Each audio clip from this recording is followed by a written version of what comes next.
Right then, the old 7 Foxwing. There we go then. There's the Foxwing on top of the van. I'll talk about the pros and cons and the good stuff and the bad stuff about it. But, well, what I think anyway. The bad thing about it to start off with is the cost. Get that out of the way. Have a look online how much they cost. But the good thing is, if you break something, at the moment, 2019, you can get spares for it, so that's good.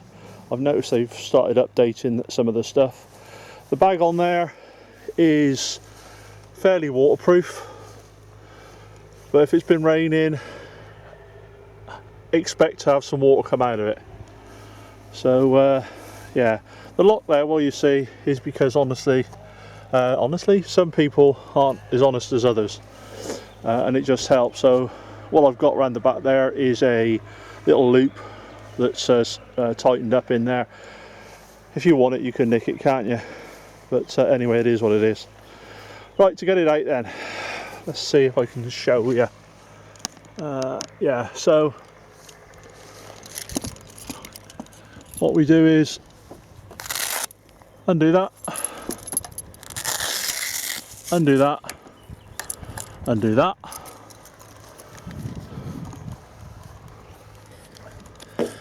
And then in here somewhere, there we go, is a zip. So prior preparation and planning, I would have undone that first. It's only a simple bike lock, but it works. And then that just undoes all the way to the top.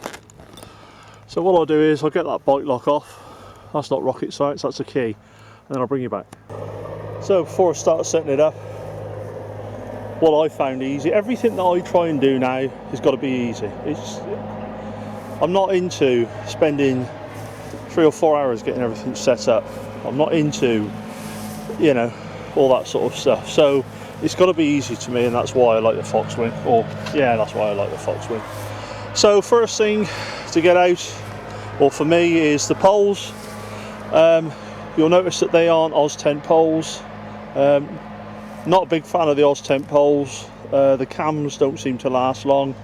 You can take them apart and put them back together and stuff like that, but I bought these, quite a investment. They're 15 quid each, or they are at the moment, from a place locally to me. So I mean, you can get them on the web and stuff like that, but they seem for once more expensive on the web. The other thing is, you've got to have this. When I first got the Foxwing, I was told that don't lose this, otherwise it'll ruin your day, all hell will let loose and all the rest of it. I'll show you it in place in a minute, but in all honesty it won't, because a bit of paracord or a bit of string or some bootlaces will do. So don't lose any sleep over that. But anyway, I'll stick that in my pocket so it's nice and handy, and what I'm going to do is just put the poles to roughly the length that I want them. Bring you back in a minute. There you go, there's the poles extended. Now again, this isn't rocket science. All you got to do is work out roughly where the pole's going to go and when they'll fit in, and you'll know that after you've used it for a few times, and make them all the same length. Right, I'll just flick the cover back and bring you back. Yeah, well, I was meant to be doing a video on how you do the Foxwing, so I might as well show you it all. A bit awkward with one hand, but there we go. Flick the cover back. That's hard, isn't it? Release these little straps, little clasps. Now this fella here is like a gutter mount, and you'll see that in a minute. As you can see, what I do when I'm putting it away, because I won't be showing you how to put it away, is I just fold it like that. So that's the end of that folded over. And this is where, just let it dangle, and it, I'll show you from a bit of a distance, there you go. And then up here, got a little retaining rubber. another thing that you can easily lose. And then on the end there, hopefully you'll be able to see they've all got little holes in them. So, because I ain't going to be able to do this with one hand and hold the camera, so I'll bring you back. I'll just put them in through the holes. Go. So you got the poles supporting the awning. Just allows you to do it a lot easier on your own. Then what you do is you lift all 4 poles, and I'll see if I can put you on the other tripod actually, and then lift all 4 poles and swing them out. Bring you back. Right then, so making sure you've got the strap in your pocket or thereabouts. Hopefully you can hear me speaking louder. And then it's a case of trying to keep the tension on the awning itself. It will fall over. Matter of interest, this is not the thing to do if it's windy on your own. There we go. I'll bring you around to see that in a second. The strap itself's got a little loop in it. Again, I'll bring you back to show you that in a minute. This is where prior preparation and planning comes in.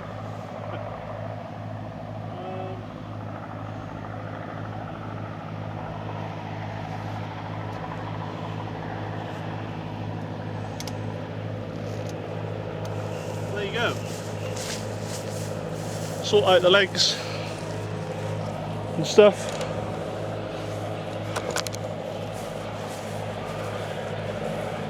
On the piss I know, but there you go, that's where the strap goes.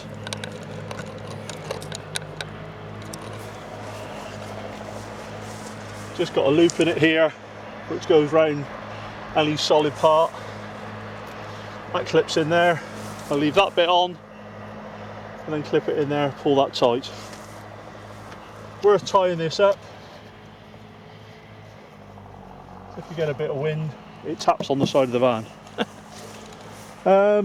So let's have a think.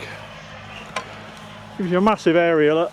But like I said, it's so expensive. It's ridiculous, really. But you know, I don't think there's anything you can't get spare parts for. So yeah. So what I'm going to do now. There you go.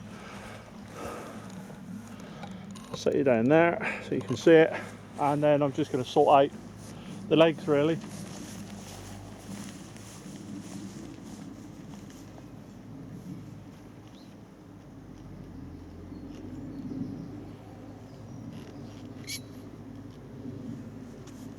Try and have the legs fairly in line, because I'm quite tall. It causes issues for me anyway. And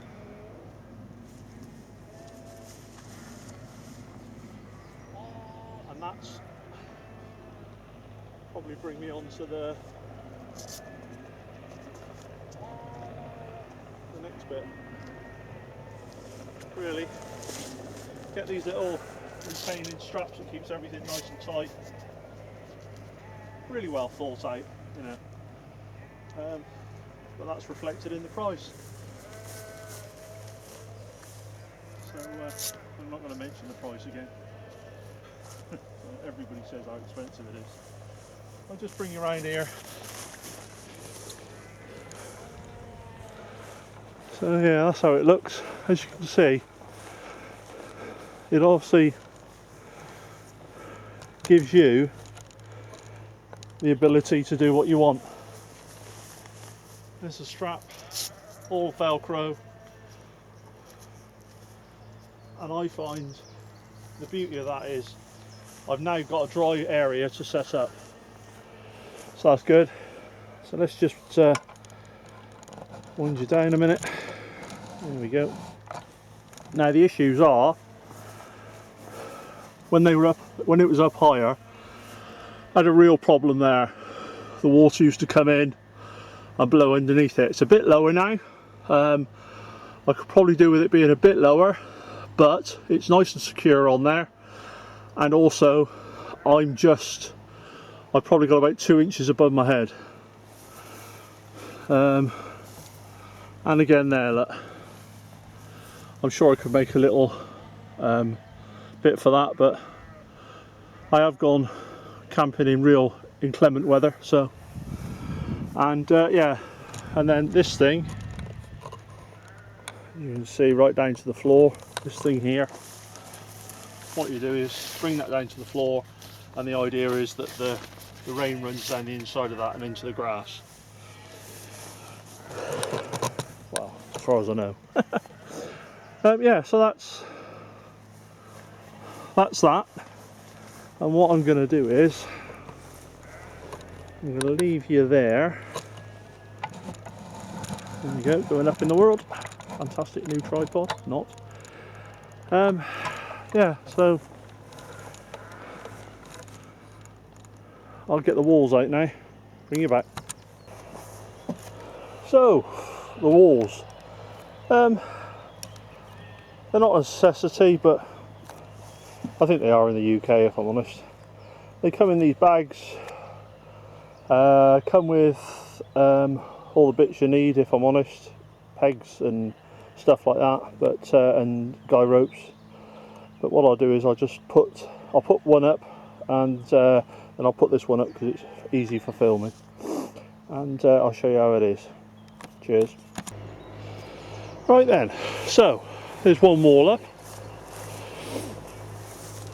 and what you've got is a zip running all the way along the top of the wall like that, and then you can see these are cut at an angle so that you can make the most use of it. So it's not just straight walls, you've got them coming out at an angle. Downside of the way I've got it set up, I lose complete and utter use of, in the UK, my passenger side door. But that's no great thing. Most of the stuff I use is around the back. So that's that. So yeah, again, every wall is at a cost, and they're not cheap. But I don't know, I suppose you pays your money, takes your choice, don't you? But yeah, I had to have a 5-minute rest purely because I've got the fridge running, or the cooler running, and I had to put the outside solar panel on. But I'll stop waffling and get the rest of the panels up. So there we go, there's a couple of walls. Certainly need a little bit more sort of titivating. But yeah, you can see how they join. The two walls join. They're nice big. I'm not sure whether they're YKK zips, but I've never had any problem with them. And then just behind the pole, just there, that's Velcro as well. So there's no, doesn't let any rain in. Well, to a certain extent anyway. Again, downside, unless you've got a lorry, that's open. I've got a tarp that goes across that gap, and I tend to open the door out wide so it blocks the gap anyway. But each wall comes with 3 guidelines, Oztint orange guidelines, which, as you can see from the strain on there, are pulling quite well. Now it can be quite dark in there, so what I tend to do is, especially during the day, unless it's raining, I'll leave that open. So you get a nice wide area so that you can see what you want to see. That branch there is where the kingfisher sits, so it's worth get a good few photographs there. But it allows you to build up a kitchen, do whatever you want to do really. But yeah, Make sure you got the runoff right on the roof. There we go. And if I'm honest, only time and a bit of experience tells with that. You can see, and as it gets wet, if I'm honest, it stretches a little bit, so you do have to tighten everything up. Yeah, so that's the Oztent Foxwing, and that's how I use it. And hopefully it'll help you make up your mind. Like I said, expensive, and don't ever think you can heat this area. Well, I can't anyway, because of that pretty big hole there. But obviously it's only canvas anyway. But like everything, in the summer it gets quite warm under there, and in the winter, well, it's obviously the opposite. Hope that's of some use to somebody. Doesn't take long to set up, especially when you know what you're doing, or when you've done it a few times. I wouldn't say I know what I'm doing, but yeah, anyway, there you go. Rhino Whack, Foxwing, Oztent. Cheers then. So pros and cons of a Foxwing then. Obviously, attach the vehicle. Want to go somewhere with a vehicle, forget it. There's probably an hour's work there, unless you're going to leave everything on the floor. There's an hour's work there to get everything down, get everything rolled up, and get in the way so you can actually use the vehicle. So it's a massive no-no.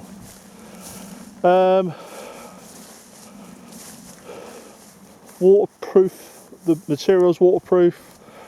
The only time I've had rain issues have been when the when the awning itself was up higher on the roof bars and it was blowing in underneath where I showed you earlier. So underneath there itself. Not going to put, it's quite nice weather, so I'm not going to put me anything across there. Just leave that door open, and that's that. No wind noise when you're driving along, that I've really noticed, if I'm honest. Lots and lots of wires and ropes and stuff. If the wind was up at all, I'd throw on the additional guidelines that come with it over there. And then it really is rock solid, and there's also tie points down. Oh, zoomed in too much, I do apologise. There's another tie down point there. I've never used those, but it's a good, you know, good bit of kit. Very expensive, but you can see where it's gone in. I've seen a couple of other sort of awnings, 270 awnings, and they do tend to rip and stuff like that. Saying that, I've never had this going down green lanes off-road and stuff like that, but you know, you see the Australians and the Americans going absolutely mad with them. So yeah, would I buy it again? Yes. Probably like to put it on a trailer of some description and use it that way, but those are plans for further on down the road.